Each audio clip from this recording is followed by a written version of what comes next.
सत्संग मोक्ष की दारा, कोई समझ राम का प्यार।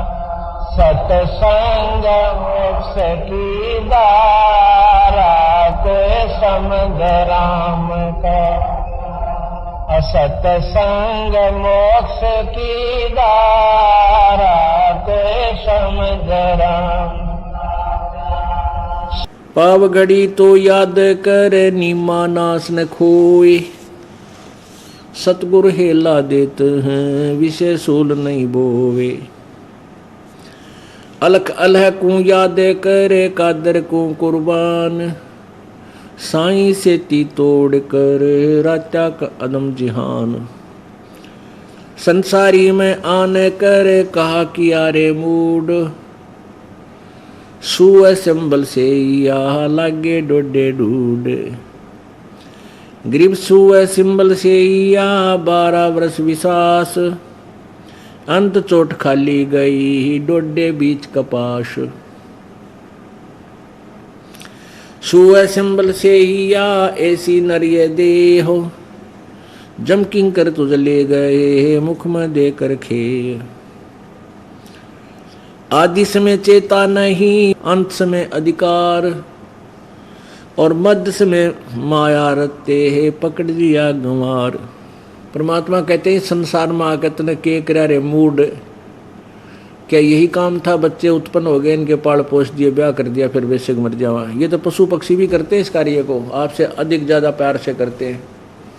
चिड़िया अपनी चोंच में दाने लाती है, जो भी अन्य जो पक्षी हैं अपने चोंच में आहार लाती है, अपने बच्चों को खिलाती है, अपने मुंह से निकाल कर उनको देती है। कितना प्यार से पालते हैं। क्या यही कार्य था? मनुष्य जीवन आपको दिया है तो इसका काम भी न्यारा है। उसके विषय बता रहे हैं कि इस संसार में आके क्या किया रे मूड। और सुअ संबल से या लागे डोडे ढूंढ। हम क्या सोचते हैं? प्रत्येक व्यक्ति की एक ऐसी सोच है कि भाई तय काम कर लें और बुढ़ापे में सुख होगा, बच्चों की शादी कर देंगे, ये अपने कमाई का लाग जाएंगे और हम बुढ़ापे में सुखी हो जाएंगे। बुढ़ापे में रेस्ट मिलेगा हमें, अब टाइम नहीं है। और बुढ़ापे में तो जिसा टाइम मिलेगा तेरा जी ये जानेगा। इन बुढ़िया ने पूछ ले किसा टाइम मिल रहे हैं, कितने सुखी हैं ये। कदे तो किसी जाड़ पड़वानी, कदे आंख बनवानी, कभी कान्ना तो ना सुनता, गोडे काम छोड़ दिए, यह समस्या ना ली पड़े। और फिर कभी घर में रहते थोड़ी बहुत कवासनी हो बना रहा है कोना, कोई पुत्र वधु कड़वी बोल दे और फिर दुख का पहाड़ टूट जा। क्या बताते हैं? वृद्ध होवे जब पड़े खाट में, सुने वचन खारे। कुत्ते तावण का भी सुख को ना, तुम छाती फूकण हारे। अब क्या होता है? कहते बुढ़ा होगा तो तेरा जिए जानेगा, जो तुझे समय मिलेगा तुम्हें सुख होगा, खाट पकड़ लेगा। और फिर क्या होता है कि बूढ़े की ड्यूटी या तो बुढ़ा बुढ़िया की ड्यूटी क्या होती है? बच्चे अपना किसी कार्य बस बाहर जाते हैं घर से, कोई खेत में, कोई जल लेने, तो उनकी ड्यूटी लग गया करें तुम घर की रुखाड़ करियो। अब बुढ़ापे में ना दिख है ना कुछ और, तो बेचारे बैठे रहे द्वार के गेट का आगे अंदर, और कोई कुत्ता ऐसा तेज होया करे एकदम खेंदे ही भीतर जाके और सब क्या न उथल पुथल कर दूध खिंडा दे, लस्सी बिगाड़ दे, काम बिगाड़ दे। तो ऐसे ही जब वो पुत्रवधू आती है, जब देखा भीतर कुत्ते ने कबड्डी खेल रखी है, कितना लस्सी खिंडा रखी है, कितना दूध, थोड़ा बहुत दूध था वो भी पी गया या कुछ बर्बाद कर गया, तो उसका छो फिर बुढ़ा बुढ़िया पर उतरिया करे। नो कहा थारा तो कुत्ते ताण का भी सुख को ना, छाती फूकने वाले हो, छाती फूक दी मारी तुम्हें, तो ये सुख में लगा तेने बुढ़ापे में। नो बुढ़ापे में बाद में तो परमात्मा क्या कहते हैं कि इस संसार में आकर क्या किया रे मूड, सुए संबल से यहाँ लगे डोडे ढूंढ। अब कहते हैं तोता पक्षी जो होता है ये एक इंतज़ार करते हैं तोता पक्षी के ये पेड़ बड़ा होगा, इसका फल लगेंगे, फिर मैं आहार करूँगा। तो ऐसे एक संभल का पेड़ होता है, संभल, तो उसके फल इतने अच्छे लगते हैं बाहर से, तो बहुत ही स्वादिष्ट, और इनके अंदर बहुत ही अच्छा कोई खाद्य पदार्थ होगा। लेकिन उनमें रुई होती है, कपास होती है अंदर, जैसे आँख के डोड्याम होया करे। तो वो तोता पक्षी क्या करता है, जो वो छोटा सा पेड़ होता है, तभी से उस पर दृष्टि इच्छा रहती है कि ये बड़ा होगा, इसका फल लगेंगे, फिर खाऊंगा। वो बड़ा भी हो गया, उसका फल भी लगे, और जब पक गए ना फल, तब उस तोते ने चोंच मारी। चोंच मारी तो खाने के लिए फंस गई चोंच में रुई, वह जान बचानी मुश्किल होगी। तो यहाँ क्या बता रहे हैं कि ऐसे तुम जिन परिवार के लिए, जिस परिवार के पोषण के लिए और सारा जीवन बर्बाद कर रहे हो, फिर कहते हो लास्ट में मन सुख होगा, या तो तोते वाली चोंच लगेगी, थारे तोते वाला हाल होगा, बुढ़ापे में ये मिलेगा तुमने। भाव ये नहीं है, देखो अपने बच्चों का पालन पोषण सब ने करना है और करना चाहिए, करना पड़ेगा। इसके साथ साथ भक्ति वाला आपने जो कल्याण का काम भी को पीछे छोड़े। एक वर्ष में 365 दिन होते हैं, और एक महीने में आप एक सत्संग अटेंड कर लो, 2 दिन कर लो चाहे 3 दिन कर लो, तो अभी साल में 36 दिनों से, तो और 330 दिन रह गए, उनमें किला तोड़ लो, कितना तोड़ोगे, कितना तुम कमाओगे, और उसमें बरकत भी भगवान की ही कृपा से होगी, ना तो नहीं हो सकती। घर बैठे रहो, उड़े नुकसान हो जाए इतना ज़्यादा, देखता रह जाए, और परमात्मा की आड़ होगी, परमात्मा का सहारा होगा, तुरंत आगे से आगे आपको राहत देगा, ऐसी आपत्ति टालेगा आप सोच भी नहीं सकते। तो इसलिए परमात्मा के चरणों में आने के लिए आपको बार बार प्रेरित किया जाता है, और जो परमात्मा से दूर है उनके लिए भी बहुत प्रयत्न किया जा रहा है कि भगवान की शरण ग्रहण करो, परमात्मा का नाम लो। अब वो भोली आत्मा क्या करती हैं, जैसे अब परमात्मा की भक्ति, परमात्मा के गुण, परमात्मा के लाभ तो सभी संत बता रहे हैं कि भगवान की भक्ति बिना ये नुकसान होगा, जो भक्ति करते हैं उनको ये लाभ होगा। अब वो क्या करते हैं, भोली आत्मा कहाँ चले जाते हैं कि भाई संत तो फिर पूरा होना चाहिए, बिल्कुल ठीक है। अब वो पूरे संत की पहचान संख्या से करते हैं,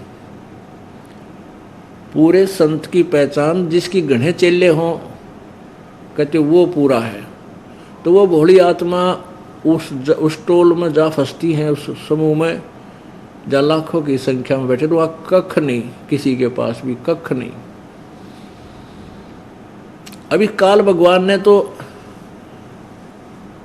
आनंद आता है हमारे को गुमराह करने में, हमारा एक ही पिता है कबीर भगवान। इस आत्मा का केवल एक ही पिता है, एक ही साथी है, और उसको छोड़कर कोई भी इसका साथी नहीं है। और परमात्मा कबीर जी के संत के बिना अन्य जितने संत ऋषि महर्षि हैं सारे काल के प्रेरित हैं, और उनके ऊपर काल प्रभावी होता है, वो ना सच्ची कह सकते ना उनके पास ज्ञान होता। हाँ, चकाचौंध बहुत ज़्यादा बना लेते हैं, लाखों लोग वहाँ जाते हैं, तो भोली आत्मा वहाँ पहुँच जाती है, ये सोच लेती है देखिए इतने आदमी आ रहे के सारे मूर्ख हैं।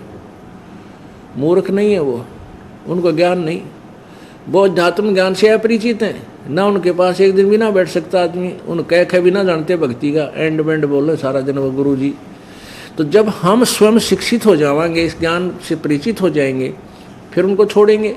तो इस दास का ये प्रयत्न है कि प्रत्येक प्राणी को इस तत्व ज्ञान से परिचित कराऊं। और उसमें अब लाखों की संख्या हमारे भक्तजन ये भी सहयोग दे रहे हैं, अपने मित्र को, रिश्तेदार को, कोई पड़ोसी को जा करके उन ज्ञान सुनाते हैं। वो कर्महीन है, नहीं सुनते। कुछ अच्छी आत्मा है, वो सुनते हैं और आ भी जाते हैं। कुछ ऐसे हैं कि वहाँ फंस गए, ना बस ठीक है गुरु जी, सारे गुरु एक जैसे हों। कमाल की बात है, सारी तो भैंस भी एक जैसी ना होती, गुरु तो एक से कैसे होंगे। सारी तो गाय भी एक से जैसी ना होती। तो कहने का भाव ये है, ये एक अज्ञानता के कारण हम अपनी सिद्धांत बनाए बैठे हैं। उनको समाप्त करने के लिए तत्व ज्ञान की आवश्यकता है,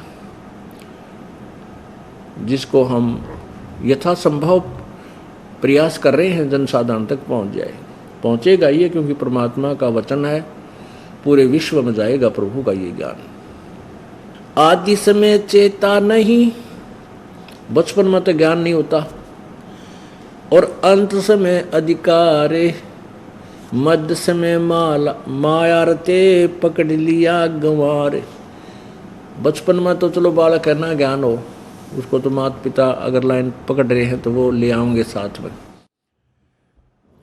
और अंत समय बुढ़ा होकर फिर लेगा माड़ा हाथ में, राम राम राम राम राम। इब तो सारी तरफ से टूट लिया, घर के सुनते ना है, टाइम पर टूक मिलता ना, इब्राहिम में दिखे। अरे पहले जो समय था तेरा, तू स्वयं दान भी कर सकता था, समय छोड़कर भक्ति में भी आ सकता, तेरे ऊपर कोई प्रतिबंध नहीं था। जब तक तू संभला नहीं, तो क्या कहते हैं, आदि समय चेता नहीं। चेता में ज्ञान नहीं था तुझे, बालक था, प्रारंभ में था। और अंत समय अधिकार, आखिर में लग गया माड़ा लेकर भगवान का भजन करने। और मध्य समय माया रते पकड़ दिया गंवार। जो बीच का समय था, जो तुम कर सकते थे कुछ, उसमें माया जोड़ में लग गया रहा, अब फंस गया ना काल के जाल में। अब परमात्मा कहते हैं कोई बात नहीं, अब भी जो वृद्ध व्यक्ति हैं घबराओ नहीं, चिंतित ना हो, हिम्मत सी करके परमात्मा का नाम लें, अपनी बुराई त्याग दें, भक्ति शुरू कर दें। एक बूढ़ा था बुजुर्ग, उसने सत्संग सुन लिया। पहले तो नफरत करता था सत्संग आदि से, फिर उनके घर में उसके दूसरे जिस लड़के में वो रहता था, उससे दूसरे ने सत्संग करा लिया, हमारा पाठ कराया। तो बूढ़ा आया नहीं वहाँ पर, दूर बैठ गया रात में दूसरे लड़के के मकान की छत पर। गर्मियों के दिन थे, सत्संग हमने स्पीकर ला रखा था, वो सत्संग सुनता रहा, सत्संग सुनता रहा। अगले दिन फिर सुना उसने सत्संग।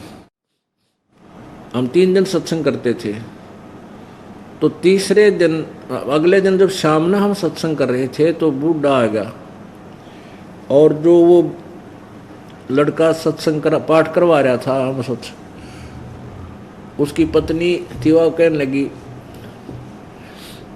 वह नो डर रही कि बूढ़ा इब्रा ने क्या बोल लगा महाराज जी ने, ये तो बहुत कसूता है, ये तो राम नाम से चिड़िया करे कसूत बहुत ज़्यादा। और चल भारत न्यारा था, रांद कट रही थी, आज यू मारे आड़े आ बैठे आई ऐसे मौके पर। तो बूढ़ा रोने लग गया, बैठ के रोने लग गया, कहने लगा जी मैं आज लगभग 70 साल का हो गया, 70-75 साल का वर्ष का हो लिया, और मैं इन सत्संग के नाम पे घना चिड़िया करता कि लफंडर लोग से दुनिया ने मूर्ख बनाते आने। आज तक मैंने ऐसे विचार नहीं सुने जो आपके सुने, कल भी सुना मैंने, आज भी सुने। क्योंकि उस सत्संग के दौरान हम सब बताते थे, वो हुक्का तम्बाकू ये पीते हो, ये तो जीव का दुश्मन है, इसको छूना भी नहीं चाहिए, ये तो बहुत बड़ा भयंकर पाप है इसके अंदर, शराब, मांस, तम्बाकू, काफ़ी डिटेल से बताया था। तो वो कहने लगा जी मैं तो गढ़े पाप कर लिया मैंने, अरे मेरा केरा होगा, मैं मेरी तो जिंदगी बर्बाद होगी। बूढ़े का आंसू पड़े हैं। अब मेरा केरा होगा, मैंने तो सारी उम्र पशु की तरह धंधा किया। इनका एक एक किला मार, मेरा जो है ना 3 किले थे, ये 3 बालक से, अब इनका 4-4 किले बना दिए, यानी 12 किले हैं इनके पास अब। और अब अपने लिए बोला मैंने कुछ भी ना करा। ये बाप के विचारों से पता चला मेरा तो मतलब ठगया गया। ईब के होगा, मेरी तो जिंदगी बर्बाद होगी। तो उसको मैंने कहा कि आप नाम ले लो। कि नाम के ले लो, मेरी तो उम्र थोड़ी रह रही है, के मेरा कब मर जाऊँ ना जाने के बनेगा। अब उसको समझाया कि आप चिंता ना करो। अब जैसे कुएं में बाल्टी गिरती हो, पहले क्या होता था, बहुत गहरे कुएं हुआ करते, 100-100 फुट नीचे पानी होता था और उसमें बहुत लंबा रस्सा, और उस बाल्टी का बांध कर पानी निकाला करते, नु खींचते चले जाते दूर तक। तो उसको कहा कि जैसे कुएं में बाल्टी जा रही हो और वह नेजू रस्सा, उस रस्से को नेजू बोलते हैं, जो पानी निकालने के लिए बाल्टी का बांध का प्रयोग की जाती है। उस नेजू का वो जा रही है, बाल्टी कुएं में गिर रही है, उसको नेजू यानी वो रस्सा किसी ने पकड़ नहीं रखा, तो वो तो जाके गिर जाएगी, बाल्टी गिर जाएगी कुएं में, नष्ट हो जाएगी, उसको वो तो गई हाथ से। और उसको भाग दौड़ के कोशिश कर ले, और कति लास्ट में गिरते गिरते यदि उसकी पूछड़ी भी ठा जा, पूछड़ी मैंने मान टेल, आखिरी हिस्सा एंड लास्ट का जो 8-6 इंच का भी रह रहा और वो भी हाथ में आ गया, तो ना बाल्टी गई, कुछ भी ना गया, पानी भी आ गया और बाल्टी भी आएगी।